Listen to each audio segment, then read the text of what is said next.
Bonsoir à tous.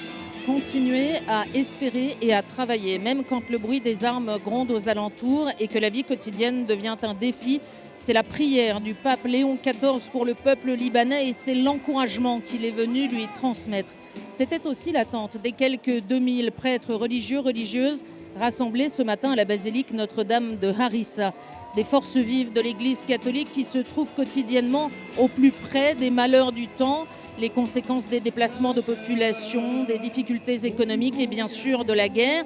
Des forces vives qui sont parfois épuisées spirituellement par ces décennies de crise. Alors peut-être la visite du pape ne va-t-elle pas résoudre tous les problèmes, mais elle vient au moins remplir le réservoir d'espérance. La visite du pape vient à un moment critique de notre histoire et de l'histoire de la région. Mais ça a fait comme une tache d'huile, un rayon de soleil, une espérance nouvelle qui naît dans le cœur de tous. Le pape a une puissance ecclésiale, une puissance de grâce.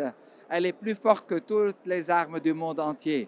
C'est ça, c'est notre espérance, c'est cette puissance-là.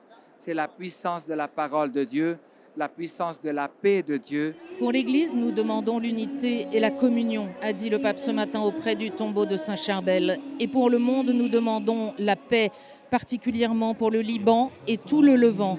Un message que le pape a répété cet après-midi, place des Martyrs à Beyrouth, en rencontrant les chefs religieux. In an age when coexistence can seem like a distant dream, the people of Lebanon, while embracing different religions, stand as a powerful reminder that fear, distrust, and prejudice do not have the final word, and that unity, reconciliation, and peace are possible.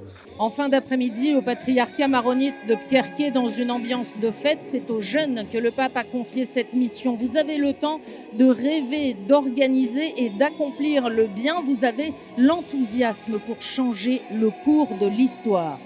Demain matin, le pape ira se recueillir sur le lieu de l'explosion du port de Beyrouth avant d'aller célébrer la messe où sont attendus 150 000 fidèles.